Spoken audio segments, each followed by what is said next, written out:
Hello everyone, कैसे हैं आप लोग। आज हम कंटिन्यू करेंगे क्लास 12 का चैप्टर ऑल्टरनेटिंग करंट। आज के लेक्चर में हम बात करेंगे एलसी ऑसिलेशन के बारे में, फिर हम बात करेंगे रेडियो की ट्यूनिंग कैसे होती है वो चीज समझेंगे। चलिए स्टार्ट करते हैं आज का लेक्चर विद एलसी ऑसिलेशन।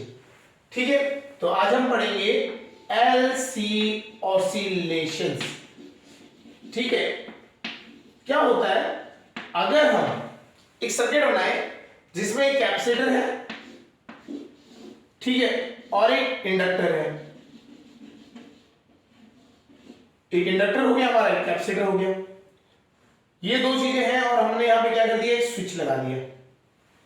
ठीक है, अगर हमारा इस तरीके का एक सर्किट है जिसमें हमारा कैपेसिटर है और आपका इंडक्टर है और एक दूसरे पैरेलल टाइप के लगे हुए हैं, ठीक है, और स्विच है बीच में। क्लियर। तो अगर हम क्या करते हैं, इस कैपेसिटर को चार्ज करके रख देते हैं। स्टार्टिंग में हमने कैपेसिटर को कर दिया, चार्ज कर दिया, plus Q not minus Q not, ये हमने चार्ज कर दिया। इसका प्रोसेस समझिएगा क्या होता है, किस तरीके से चलता है। ठीक है, स्टेप बाय स्टेप चलता रहता है, इसको देखते हैं। हमारा यहाँ पे हमने चार्ज कैपेसिटर को हमने सर्किट में लगा दिया। चार्ज कैपेसिटर है, यहां इंडक्टर लगा हुआ है एल। हम बात करेंगे अभी आइडियल कंडीशन की। आइडियल कंडीशन मतलब हम जहां पे बोलते हैं एनर्जी लॉस नहीं हो रही है, एनर्जी हमारी कंजर्व रह रही है, इस केस में हम बात करेंगे क्या होता है। ठीक है, अभी हमने क्या किया, सारे जो एनर्जी कह सकते हैं या फिर जो भी हमारे पास चार्ज की फॉर्म में स्टोर्ड है या जो कैपेसिटर है उसमें हमारा चार्ज बना हुआ है। क्लियर है। अब हम क्या करते हैं, इसको जोड़ देते हैं, इसको क्या कर देते हैं, सर्किट को क्लोज कर देते हैं। तो होगा क्या, अगर हम ध्यान से देखें, ये कैपेसिटर क्या करेगा, it will act as a source. Capacitor क्या होगा, सोर्स की तरह एक्ट करेगा। कैपेसिटर की पॉजिटिव प्लेट, ये नेगेटिव प्लेट है ना, तो क्या होगा, एकदम से यहां से करंट ट्रेवल करना स्टार्ट हो जाएगा, करंट यहां से चलना स्टार्ट हो जाएगा और करंट इस तरह से मूव करना स्टार्ट करेगा। क्लियर है। हाँ यार, इस तरीके से ये आपका मूवमेंट दिखाना स्टार्ट कर देगा। क्लियर हो रहा है। चार्ज हमारा क्या हो गया, जो चार्ज है वो क्या हो जाएगा, पहले क्यू नॉट था अब कम होने लग जाएगा, ठीक है, और वो क्यू बन जाएगा और करंट हमारे करंट की फॉर्म में चलना स्टार्ट हो जाएगा। पहले हमारा करंट कितना था, जीरो। पहले इस वाले में अगर हम बात करें, करंट हमारा जीरो था, स्टार्टिंग केस में तो करंट जीरो था। अब जैसे हमने इसको किया तो करंट अब बढ़ने लग गया, करंट बढ़ रहा है और कैपेसिटर का चार्ज कम हो रहा है। ये समझ आ गया, ये आपका फिनोमेना हो रहा होगा। क्लियर। अब देखेंगे तो यहां से करंट कहां जा रहा है, इंडक्टर के थ्रू जा रहा है। इंडक्टर क्या है, कॉइल ही तो है।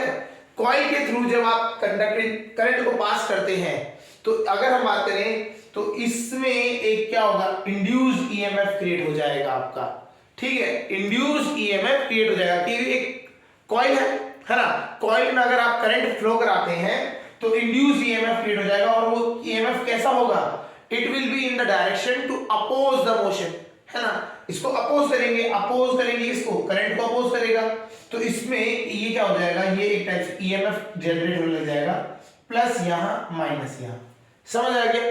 तो जब आपका चार्ज कम हो रहा है, करंट बन रहा है, ये करंट जब इससे पास होगा तो इस करंट को रोकने के लिए एक अपोजिट ईएमएफ बेल्ट, मतलब अगर आप बात करें मैग्नेटिक फील्ड की फॉर्म में, ठीक है, मैग्नेटिक फील्ड हो जाएगी आपकी, क्रिएट हो जाएगी। ठीक है, इस तरह से मैग्नेटिक फील्ड क्रिएट हो जाएगी जो कि इसको रोकना चाहेगी। क्लियर हो रहा है। तो इस तरीके से इसमें मैग्नेटिक फील्ड हो जाएगी। पहले हमारे इलेक्ट्रिक फील्ड में एनर्जी स्टोर थी, अब यहां मैग्नेटिक फील्ड में आ जाएगी। क्लियर। तो इस तरीके से हो जाएगा, अपोजिशन करेगा, ये यहां पे प्लस और यहां पे माइनस, अपोजिशन करने के लिए क्रिएट हो जाएगा। ठीक है, बट चलता रहेगा। आफ्टर सम टाइम सारा कैपेसिटर निकल गया, कैपेसिटर से सारा चार्ज निकल के खत्म हो जाएगा। ठीक है, और इंडक्टर में क्या हो जाए, अब क्या है, चार्ज हो गया जीरो, चार्ज तो हो गया जीरो, लेकिन अभी क्या है, जैसे भी ये हुआ ना तो करंट क्या हुआ, पहले बढ़ता चले गया, पहले जीरो था, यहाँ पे करंट जीरो था, यहाँ बढ़ता चले गया, तो इसके अपोजिशन में एक ईएमएफ क्रिएट होता गया। अब जैसे ही आपका यहाँ चार्ज जीरो होगा, अब करंट क्या है आपका, डाई करने लग जाएगा, खत्म होने लगे, मतलब अब यहाँ पे बोल रहा है कि ये यहां से तो खत्म, अब करंट क्या बोल रहा होगा यार खत्म करते हैं, क्यों, पीछे से जो सोर्स है हमारा उससे तो चार्ज आना बंद हो गया, तो वहां से खत्म हो गया, इस करंट की वैल्यू क्या हो जाएगी, डिक्रीज करनी स्टार्ट कर देगी। हाँ या ना, मतलब कैपेसिटर से निकल रहा था चार्ज, करंट बन के निकल रहा था, तो सही था। अब जैसे ही चार्ज खत्म हो गया तो करंट की वैल्यू क्या होने लग जाएगी, कम होने लग जाएगी। करंट कम होने लगेगा तो ये जो आपका ये है आपका इंडक्टर, ये क्या करेगा, it will act as a source, ये अब एक सोर्स की तरह एक्ट करेगा, और ये क्या करेगा, इस करंट को क्या कर देगा, सपोर्ट कर देगा, इस करंट को क्या कर देगा, सपोर्ट। अभी करंट कम हो रहा था, इस करंट को कम होने से बचाने के लिए करंट को ये बढ़ा देगा इधर को, और क्या होगा इसमें, अब यहां से एक टाइप से करंट क्रिएट हुआ। जब ये देखो, अब ये समझिए दो तीन चीजें हैं यहाँ पे। चार्ज हमारा स्टार्टिंग में था, सर्किट क्लोज, सर्किट ओपन था, तब करंट जीरो था, ठीक है। हमने सर्किट को कंप्लीट कर दिया तो हमारा जो चार्ज है वो क्या हो रहा है, चार्ज इस वाले केस में चार्ज को है डिक्रीज कर रहा है, करंट इंक्रीज कर रहा है, ठीक है। तो ये दो कंडीशन हो रही है इस केस में। तो इसमें क्या है, ईएमएफ अपोज करने वाला क्रिएट हुआ। अब क्या है, करंट, अब चार्ज खत्म हो गया, तो चार्ज खत्म हो गया तो Q तो जीरो हो गया, और अब I क्या है वो डिक्रीज करने लग जाएगा, I डिक्रीज करने लग गया। तो I डिक्रीज करने लग गया तो ईएमएफ क्या क्रिएट करेगा, उसको सपोर्ट करने के लिए, जो इसके अंदर ईएमएफ इंड्यूस होगा वो सपोर्ट करने के लिए होगा, वो बोलेगा भाई I जो जा रहा था चलो उसको सपोर्ट करते हैं, तो I जाने लग जाएगा इसके अंदर से, और ये क्या होगा, यहां से जितना भी है ये चार्ज की फॉर्म में वापस जाके स्टोर होने लग जाएगा कैपेसिटर में।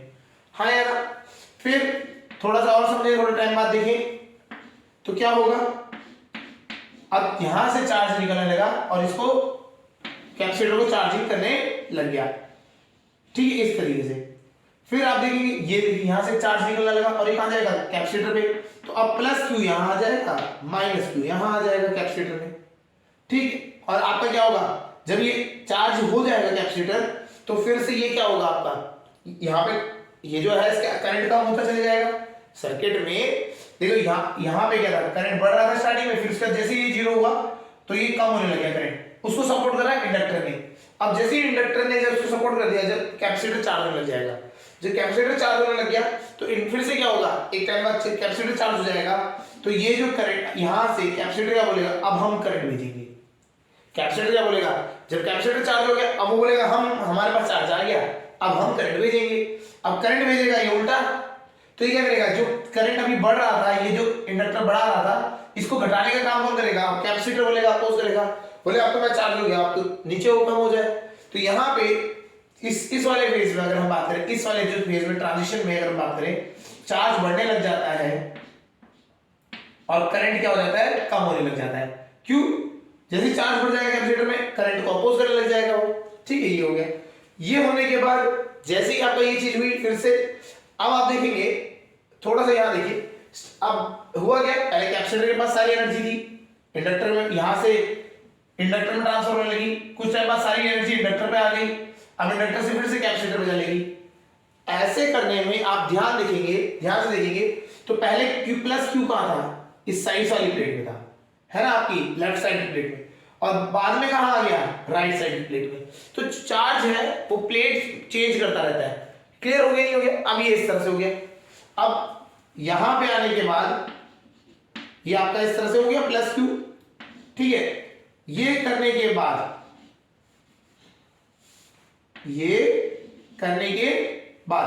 चार्ज अब यहां से करंट इस साइड को फ्लो करने लग जाएगा।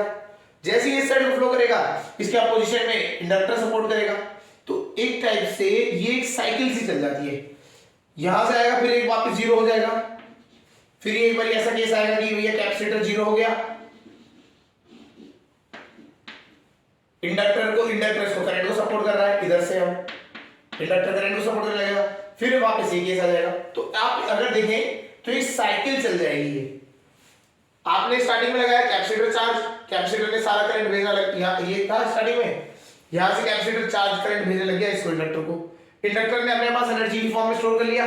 अब जैसे ही चार्ज यहां पे खत्म हुआ तो इंडक्टर इसको सप्लाई करने लग गया, जब ये वापस चार्ज हो गया ये करंट को कम करने लग जाएगा, अपने पास चार्ज बढ़ा लेगा, फिर उसके बाद जैसे ही इसके पास चार्ज बढ़ गया ये उल्टा फिर से वापस करंट फ्लो कराने लग जाएगा, इंडक्टर के ऊपर चार्जिंग वापस स्टोर, मतलब चार्ज है करंट की फॉर्म में स्टोर होने लग जाएगा, फिर यहाँ पे फिर उल्टा वापस अगर एक बार वापस साइकिल चलेगी। इस तरीके से जो आप एनर्जी देखेंगे, अगर सिंपल एनर्जी का देखें तो दो टाइप की एनर्जीज होती है, एक तो होता है energy stored in the form of electric field जो आपकी कहां होती है कैपेसिटर में, एक होती है इंडक्टर में वो होती है मैग्नेटिक फील्ड की फॉर्म में।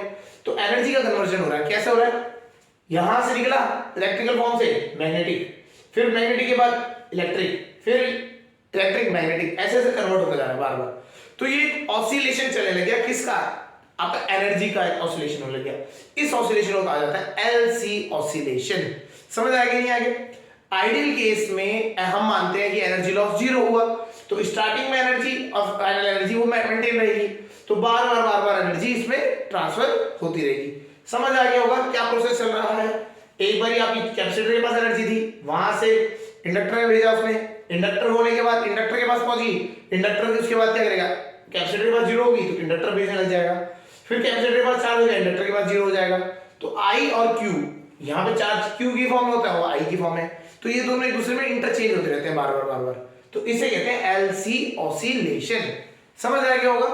तो ये इस टाइप से ऑसिलेशन आपका होता है।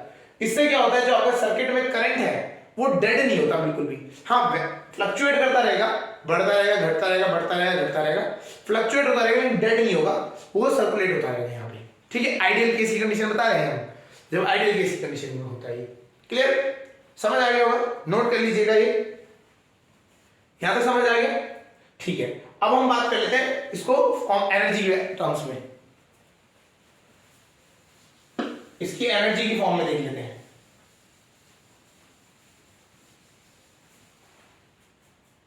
ठीक है, सिनेरियोस बनाते हैं 3 केस।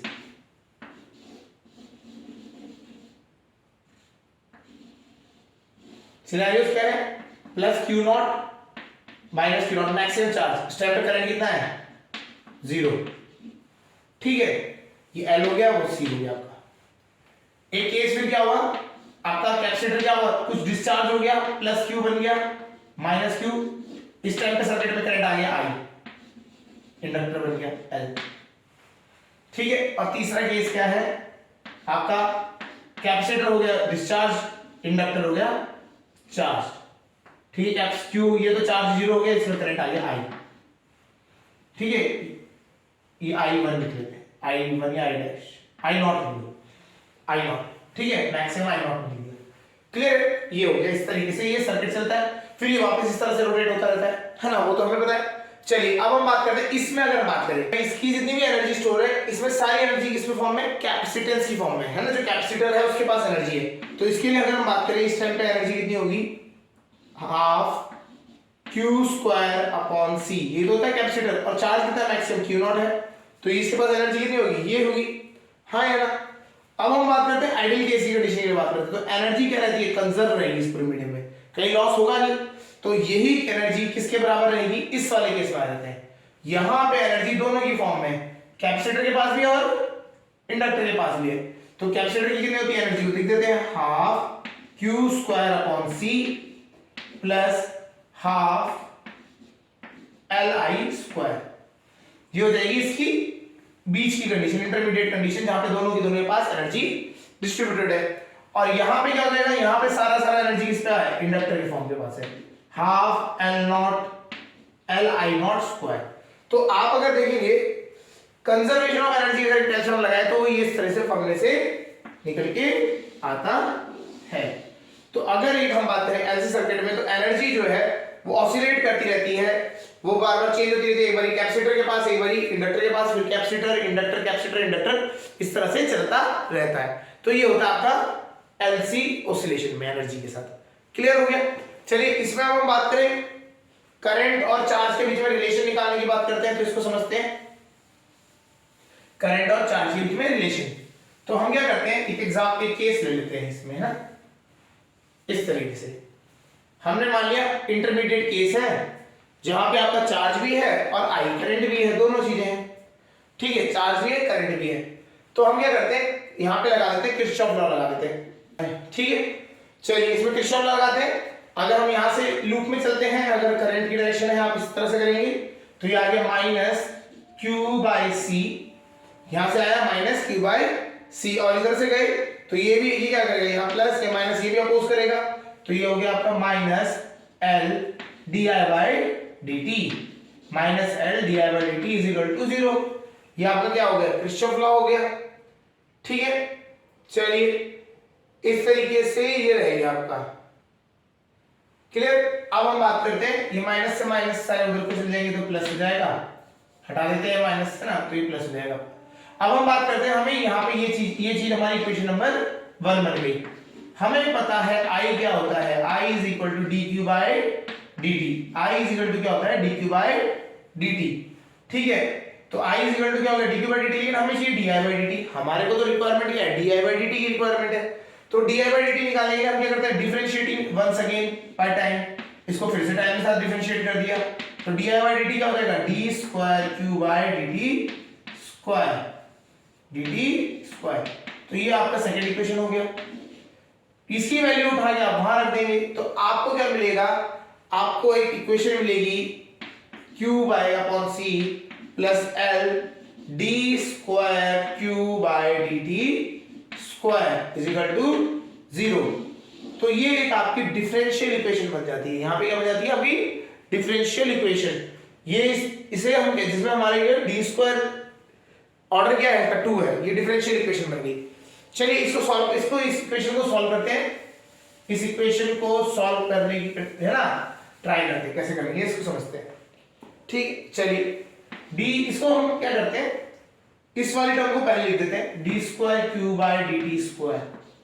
यहां पे एल था, चलिए लिख लेते हैं, एल लिख लिया, q c is equal to 0, q by c is equal to 0। L से पूरी इक्वेशन को डिवाइड कर देते हैं, जब एल से डिवाइड करेंगे तो हट जाएगा, एल यहां आ जाएगा। ठीक है, ये आपका क्या है, डिफरेंशियल इक्वेशन। इस डिफरेंशियल इक्वेशन से आपको करंट की वैल्यू निकल जाएगी आपकी। ठीक है, चलिए इसको हमें सॉल्व करने का तरीका क्या है, इसको देखते हैं। अगर हम इसको ना, हमने एसएसएम पढ़ा है, हम एसएसएम की हेल्प ले लेते हैं, यहाँ पे कंपेयर करके हम ना डिफरेंशियल इक्वेशन सॉल्व कर देंगे। ठीक है, हम कंपैरिजन से सॉल्व कर देते हैं। हमने बताया वहां पे क्या होता था, वहां पे कंडीशन होती थी एक्सेलरेशन किसके बराबर होता था, acceleration was equal to minus omega square x, यही तो हुआ करता था। अब माइनस साइन इधर ले आओ तो ये प्लस का हो जाएगा, plus omega square x is equal to dt। तो ये भी तो डिफरेंशियल इक्वेशन हुआ करती थी। बस यहाँ डिफरेंशियल इक्वेशन और इन दोनों में क्या डिफरेंस है, यहाँ q है, यहाँ पे x हुआ करता था। आप देखिए एसएचएम की ये तो इक्वेशन बनती थी, acceleration is equal to minus omega square x, ये कंडीशन हुआ करती है एसएचएम की। उससे ये इक्वेशन वही है, डिफरेंशियल इक्वेशन सेम है, जस्ट x की जगह पे q, अगर आप देखो खुद सोचो x की जगह पे मैं q डाल दूं तो कोई डिफरेंस है, वही सेम चीज है। तो हमें यहां से समझ आ गया कि देखिए ये जो ओमेगा स्क्वायर है, तो ओमेगा स्क्वायर की वैल्यू क्या है, q के साथ जो लिखी हुई टर्म है, तो इससे हमें समझ आया कि ओमेगा स्क्वायर किसके बराबर है, 1/LC। और ये ओमेगा होता क्या था, ये होता था एंगुलर फ्रीक्वेंसी होती थी। हाँ या ना, फ्रीक्वेंसी मिल गई हमें यहां से, तो हमारे को तो यहां से बहुत सारी सिंपल चीज मिल गई। ओमेगा की वैल्यू आ गई 1/√LC, ये हमारा ओमेगा की वैल्यू आ गई। अगर कोई फ्रीक्वेंसी पूछ लेगा तो फ्रीक्वेंसी क्या होता है, ओमेगा, ये फ्रीक्वेंसी अगर लिख दोगे आप तो ओमेगा क्या होता है आपका 2 के फॉर्म में चल जाएगा। ओमेगा क्या होता है 2πf। ठीक है, तो f निकाल लेंगे, f इज हो जाएगा 2π√LC। तो ये आपकी फ्रीक्वेंसी आ गई। ठीक है, तो आपको फ्रीक्वेंसी तो मिल गई। कंपैरिजन से कर रहे हैं, देखिए ये इसके साथ कंपेयर कर दिया, ये इसके साथ वाला टर्म था। ठीक है, ये और इसके साथ कंपेयर कर दिया तो फ्रीक्वेंसी मिल गई। अच्छा, x की इक्वेशन उसमें क्या हुआ करती है, x was equal to x is equal to क्या होता था, x naught sin omega t हुआ करता था। तो उसी तरीके से हम यहाँ q का निकाल लेंगे। ठीक है, तो हमारे को यहाँ से रिजल्ट्स देखते हैं, रिजल्ट्स लिखना स्टार्ट करते हैं। थोड़ा सा क्या क्या मिला, एक तो हमें मिल गया ओमेगा की value, omega will be equal to √LC। तो अगर ये LC ऑसिलेशन होगा तो ओमेगा की वैल्यू ये आएगी आपकी। ठीक है, फ्रीक्वेंसी की वैल्यू पर बात करें तो हो गया आपका 2π√LC, तो ये आपकी फ्रीक्वेंसी की वैल्यू आ जाएगी। ठीक है, अब इसको हम बात करें इक्वेशन निकालने के लिए, तो हमें बताइए एसएचएम की इक्वेशन के बराबर है। तो वहां पे क्या हुआ करता था, x was equal to x naught sin omega t हुआ करता था। हाँ यार, तभी एसएचएम करा करते थे, एसएचएम करते थे, ये भी एसएचएम ही है। तो हमारे को यहाँ पे x की जगह पे क्या आ जाएगा, बस q is equal to q naught sin omega t, लेकिन हम +5 भी लिख लेते हैं, कंडीशन है क्या पता हो, है ना। उसमें वहां पे भी ऐसा ही था कि ओमेगा t पे खत्म हो जाएगा, 5 होता था वहां पे। तो ये हमारी क्या होती है, ये आपको क्या मिलेगी, ये है आपकी डिफरेंशियल इक्वेशन, जिससे आपका गवर्न हो रहा है सब कुछ। ठीक है, ये तो डिफरेंशियल इक्वेशन है, हमारे को इक्वेशन ये मिल गई। इसके लिए हम लगाएंगे बाउंड्री कंडीशन। इसके लिए हम क्या लगाएंगे?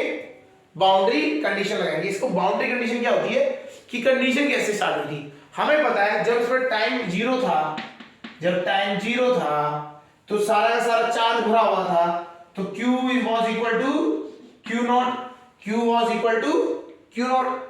जब हमारा टाइम जीरो था ये कंप्लीटली चार्ज था, हाँ यार, तो वो इसमें कंडीशन रख देते हैं, फाई की वैल्यू निकल आएगी उससे। कैसे? Q was equal to Q not, तो Q की जगह पे हम डाल देंगे Q नॉट, Q नॉट तो था ही, साइन ओमेगा टी की वैल्यू हमें रखनी जीरो, तो ये वाला पूरा टर्म जीरो हो जाएगा, ओमेगा टी कितना हो जाएगा? जीरो, बचा कितना? फाइव, Q नॉट से Q नॉट उठा 1 आ गया, sine five is equal to 1, sine five is equal to 1, मतलब साइन की वैल्यू 1 है, तो फाइव की वैल्यू कितनी आ गई? फाइव तभी हो सकता है जब फाइव की वैल्यू है 90 डिग्री। साइन 90 किसके बराबर होता है? 1, तो साइन 90 की ये फाइव की वैल्यू तो आपको मिलेगी 90 डिग्री, तो आप सीधा इक्वेशन में रख देंगे, आपका रिजल्ट आ जाएगा। चार्ज का फॉर्मूला होता है Q is equal to Q naught sine omega t plus 90 degree. ठीक है, ये तो हो गया आपका Q नॉट का फॉर्मूला, समझ आ गया होगा। हमने क्या किया? बाउंड्री कंडीशन लगा दी, हमने बोला टाइम जब जीरो था तब आपका चार्ज क्या था? Q नॉट था। ये हमने केस कंडीशन ली है, हमने अपने केस में बोला था, स्टार्टिंग में बोल दिया था इस तरह से। कभी क्वेश्चन में चेंज करके दे सकता है, आपको जरूरी नहीं कि ये कंडीशन रहेगी, आपको ये फॉर्मूला तो सही है यहां तक। कंडीशन जो है बाउंड्री कंडीशन, क्या पता ऐसा हो कि जब टाइम जीरो हुआ होगा तब ये तो डिस्चार्ज होगा और ये आपका क्या होगा? एलआई की फॉर्म में स्टार्ट होगा, मतलब करंट की फॉर्म में सारा चार्ज होगा, है ना, तो इस तरह से भी हो सकता है, तो उसमें एक आंसर अलग आएगा। समझ आएगी? बाउंड्री कंडीशन आपको देखनी है, लगानी है। तो हम एक एग्जांपल से अभी कर रहे हैं, तो इस तरह से देख लेते हैं, है ना। तो sine omega 90 plus theta cos theta, ये क्या होता है? कॉस थीटा, तो कॉस ओमेगा टी, तो हमारा क्या हो गया? Q की वैल्यू हमारी ये आ गई, Q की वैल्यू हमारी ये आ गई, और हमारा रिलेशन हमें ये देखो हमारा Q आ गया, हमें पता है I was equal to dq by dt, ये तो हुआ करता था, I was equal to dq by dt, differentiate कर दो, तो I किसके बराबर आ गया? I is equal to Q not constant बाहर, cos का differentiation minus sign omega T into omega करना पड़ेगा, 3 टाइम का उसका करेंगे ना, तो ये होगा। तो आपका क्या हो गया? I will be equal to I आ गया आपका ओमेगा Q नॉट, ठीक है, ये हो गया साइन माइनस में चल रहा है, ठीक है, साइन ओमेगा टी, तो ये आपका क्या है? करंट की वैल्यू मिल गई, ठीक है। ओमेगा हमें पता है अंडर रूट ये होता है, तो अगर आप इसको यहां पे रख भी देंगे तो आपको आई की वैल्यू मिल जाएगी। क्लियर? इस तरीके से आई चलता है।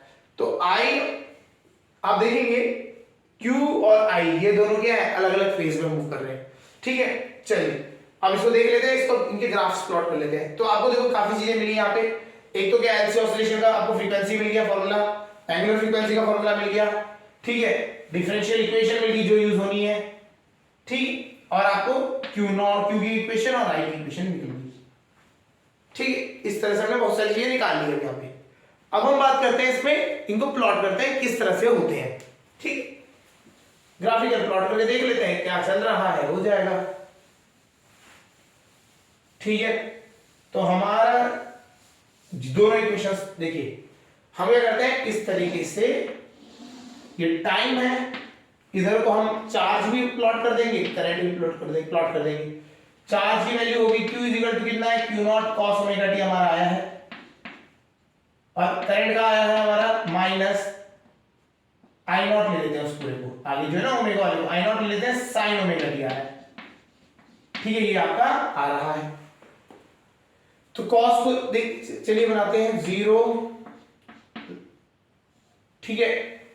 अगर हम बात करें ओमेगा की वैल्यू अगर वैसे रखते तो हाफ इस तरीके से 0 से स्टार्ट होगा ना, 0 टाइम पे Q की वैल्यू Q नॉट को प्लॉट करते हैं, जब हम T की वैल्यू 0 रखेंगे तो कॉस पॉजिटिव हो गया, Q नॉट आएगा, यहां से Q नॉट से स्टार्ट हुआ,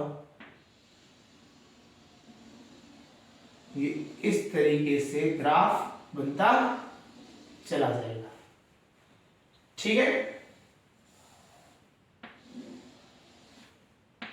इस तरीके से ये ग्राफ बनता चला जाएगा क्यू के लिए। ठीक है, आई के लिए बात करें, आई के लिए बात करें तो ये क्या है आपका I is equal to i naught minus का साइन ओमेगा, माइनस चल रहा है। माइनस मतलब आप अगर हम बात करें स्टार्टिंग करेंगे जीरो से तो ये जीरो भी होगा, ठीक है, और माइनस साइन होने की वजह से ये पहले नीचे को जाएगा, कहां जाएगा, नीचे को, ठीक है, और फिर ये ऊपर को।